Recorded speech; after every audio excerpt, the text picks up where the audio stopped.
ছুটির সময় আর কি। তো হচ্ছে গিয়ে বাচ্চারা বের হবে, তো আমরা তো হচ্ছে একটু দাঁড়া ওদেরকে বের করে দেই।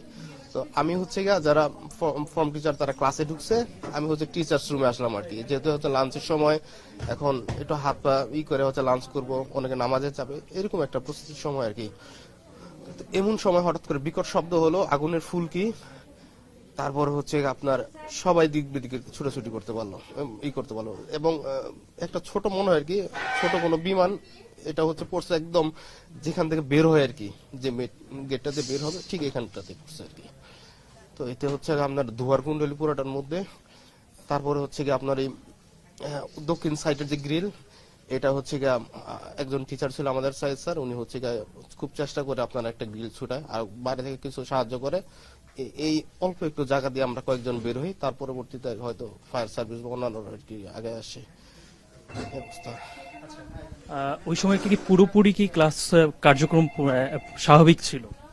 আসলে একদম ছুটির সময় বাচ্চারা বের হবে আর কি। তা আমরা হচ্ছে গিয়ে ওদেরকে যাতে একটা সুশৃঙ্খল ভাবে বের হয় আর কি, যার জন্য লাইন করে বের করি আর কি। ঠিক এই মুহূর্তের মধ্যে আর কি আপনার এই ঘটনাটা। আপনি স্বচক্ষে কিরকম দেখেছেন যে কিরকম হতাহত হতে পারে?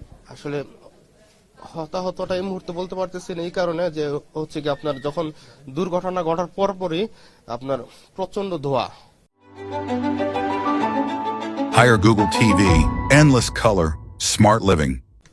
তো টিচার্স রুমে হচ্ছে কি আমরা দুজন টিচার ছিলাম, এর মধ্যে হচ্ছে কি আপনার আমরা সিদ্ধান্ত নিতে পারতেছিলাম না কি করবো। সামনে আগুন, ভিতরে আমরা ধোয়ার মধ্যে। আমি দৌড় দিয়ে ওয়াশরুমের দিকে দৌড় দিই, আরেকজন শুনলাম যে হচ্ছে মানে আমাকে অনুসরণ না করে হয়তো অন্যদিকে গেছে, এরকম হয়তো তিনি মারা যাওয়ার সম্ভাবনা আছে। তবে হতাহত হবে, অনেকেই হবে। মানে আপনি বলতে চাচ্ছেন যে পুরোপুরি যখন একদম ছুটি হওয়ার মুহূর্ত ছিল, স্টুডেন্টরা অপেক্ষা করছে, জি জি, বাচ্চারা বের হবে আর কি, ঠিক ওই মুহূর্তটা ছুটির সময়।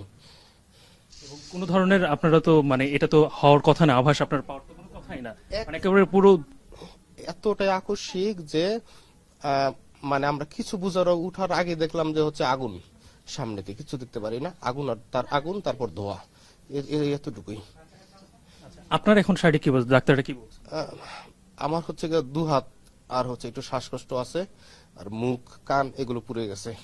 তো আমি হচ্ছে আপনার ওয়াশরুমে গিয়ে হচ্ছে কাপড়টা আর কি ভিজে হচ্ছে নাকে ধরছিলাম আর কি। আর যারা যেসব বাচ্চারা আপনার দৌড়ে আমার কাছে আসতে পারছে ওদেরকে পরামর্শ দিয়েছি যাতে হচ্ছে শার্ট, অনেকের শার্ট পুড়ে গেছে, এগুলো হচ্ছে মানে শার্ট বা গেঞ্জি যাই আছে হচ্ছে ভিজে নাকে ধরে, কারণ শ্বাসকষ্ট মারা যাওয়ার সম্ভাবনা বেশি থাকে আর কি।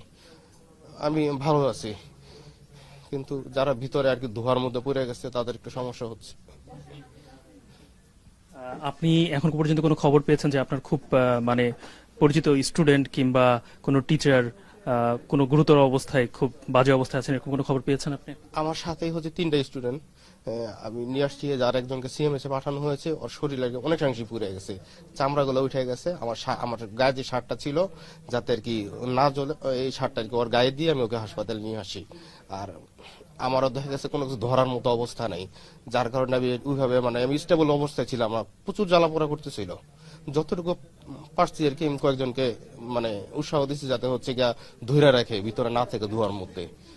কিন্তু হতাহত হবে অনেকেই, কারণ এতটাই আকস্মিক ছিল যে মানে কি করবো এটা বুঝে উঠতে পারি নাই।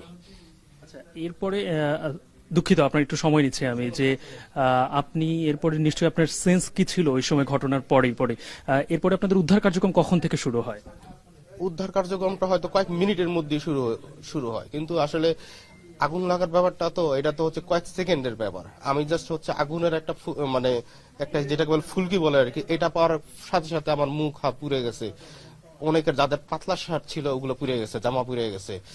তো যাদের হচ্ছে গিয়ে আপনার মানে এরকম কোনো হচ্ছে ব্যবস্থাই ছিল না যে কি করব, মানে এটা মানে এতটা অ্যাক্সিডেন্টাল আমি মানে কি মানে কোনো আমাদের কোনো মানে কি করবো এই মানে একটা সিদ্ধান্ত নিতে পারতেছিলাম না।